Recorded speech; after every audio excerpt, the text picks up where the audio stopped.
Olá,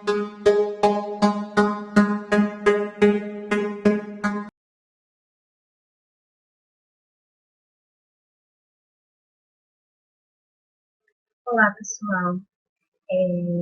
Tudo bem com vocês?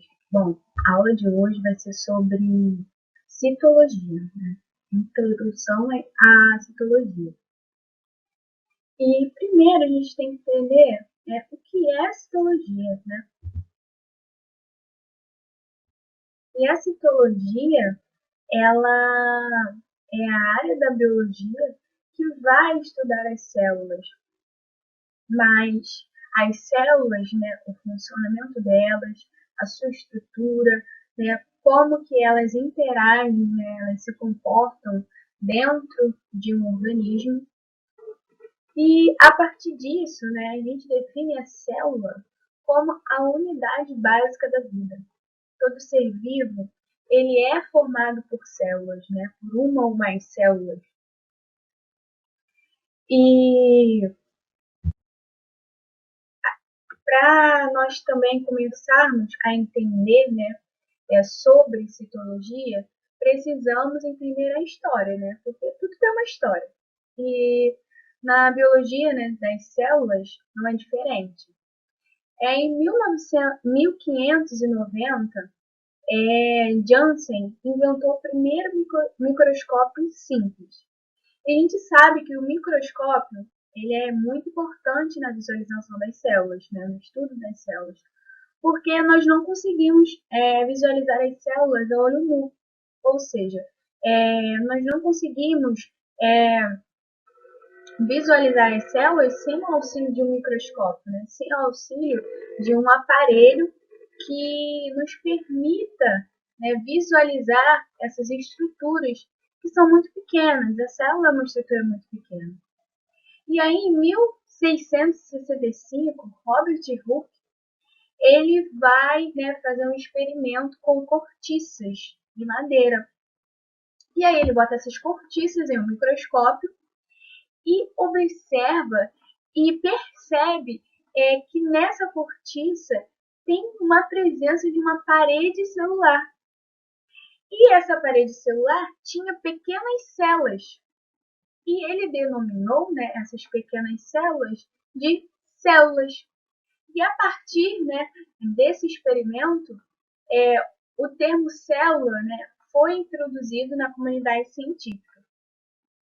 E aí, em 1683, Anthony ele vai construir um microscópio com lentes e com uma resolução melhor, que permite observar micro-organismos, né, também pequenos, como protozoários e as bactérias.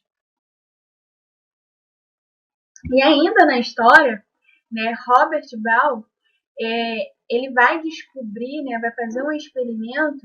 Nesse experimento, ele vai observar pequenos corpos de células. Esses pequenos corpos celulares ele chamou de núcleo. Em 1838, Matthias Schweden ele vai observar e vai dizer que todas as plantas são formadas por células. E em 1839, Theodor Schwann ele vai dizer também que a célula é a unidade básica dos animais. E em 1858, Rudolf ele vai propor que toda célula se origina de uma outra célula, ou seja, de uma célula pré-existente.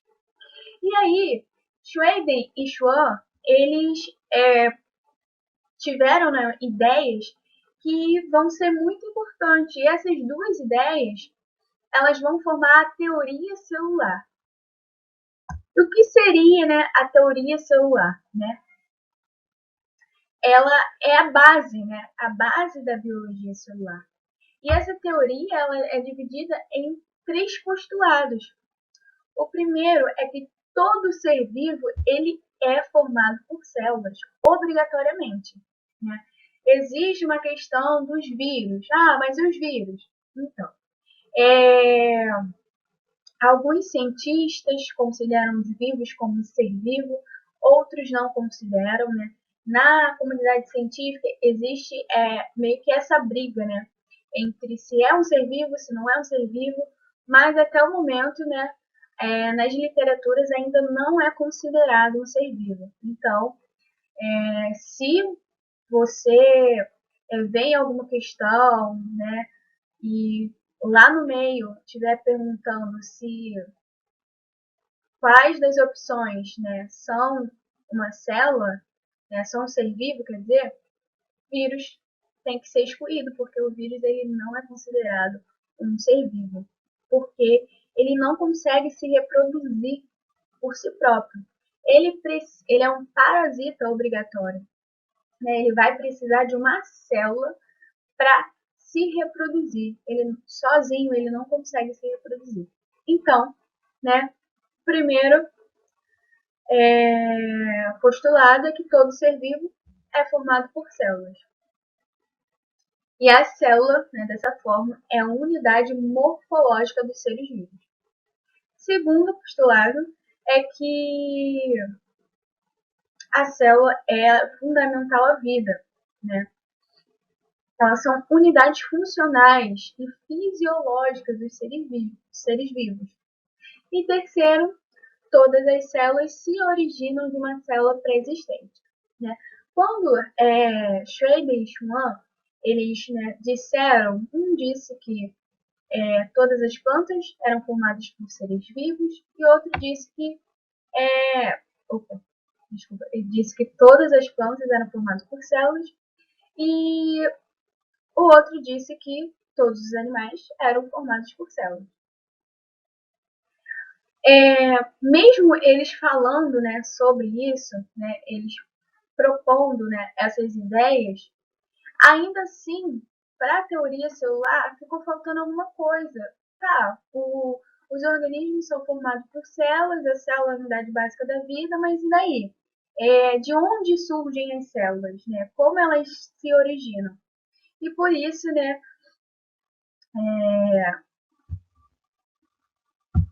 por isso, Virchow, ele vai dizer que toda a célula se origina de uma célula pré-existente. E a partir né, desse postulado, a teoria celular ela ficou certinha, né, ficou bem amarrada. E aí a gente entra agora, né, para falar das células em si. Existem dois tipos de célula, a célula procarionte e a célula eucarionte. Nesse momento, nós vamos falar das procariontes. As procariontes são células mais simples, células mais primitivas, né? Foram as primeiras células a serem organizadas. E por isso, procarioto significa antes do núcleo, porque, né, elas se originaram antes. E os procariontes, eles não possuem organelas envoltas por membranas, né? Organelas membranosas, não possuem. As células procariontes, elas contêm material genético, né, que é o DNA, só que esse material genético, né, ele é disperso no citoplasma, ele fica disperso, né, no interior da célula. E essa é uma das características que diferencia as células procariontes das eucariontes. Além disso, né, as células procariontes elas são menores que as eucariontes, né? E são unicelulares, ou seja, são compostas por uma única célula. E os organismos, né, que são procariontes, né, são as bactérias e as arqueias, né, as arqueasbactérias. Essa é uma célula procarionte, né, procariota. A gente pode observar que ela tem um flagelo, ela é composta por um flagelo, pelos plasmídios, que são essas estruturas. Olha só, aqui é o DNA, né? Esse negócio roxinho aqui é o DNA. E a gente percebe que ele não está envolto por nada, né? Ele não está envolvido, não está contido dentro de alguma coisa, não. Ele está disperso aqui no interior da célula, né? Disperso nesse citoplasma. O citoplasma é como se fosse um gel que tem dentro da célula. ela também tem uma membrana plasmática. A membrana plasmática ela é muito importante porque ela vai atuar, né, selecionando as substâncias que vão entrar, que vão sair de dentro dessa célula. Nós vamos ter uma aula exclusiva para a membrana plasmática, que é a próxima aula. Tem uma parede celular que vai conferir, né, a resistência para essa célula, e tem as fímbrias, que são essas estruturas aqui. E agora nós vamos falar da célula eucarionte ou eucariota. Bom, os eucariotos, né? Eucarioto significa núcleo verdadeiro, ou seja, é uma célula que possui núcleo. E esse núcleo ele é delimitado por uma membrana, ou seja, ele é envolto por uma membrana. A célula eucarionte, ela tem um DNA, né? Tem um material genético, só que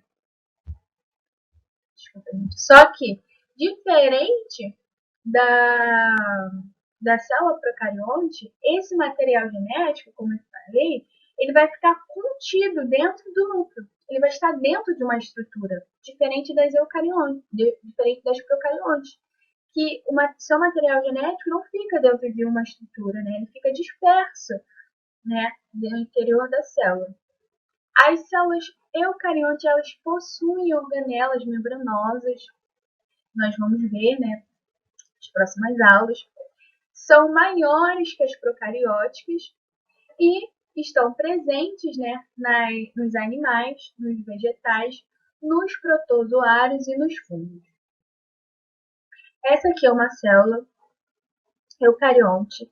Essa parte aqui redondinha é o núcleo, e aqui dentro, né, fica armazenado o DNA, né, ou seja, a informação genética desse ser vivo, né, dessa célula.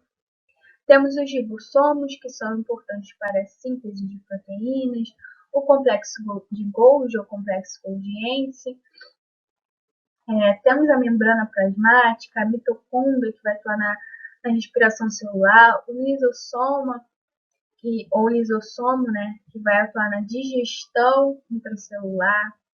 Temos os peroxissomos, o flagelo, né, dessa célula, as microvilosidades, e centríolo, retículo endoplasmático liso, bulboso, muitas organelas que nós vamos ver no decorrer das nossas aulas.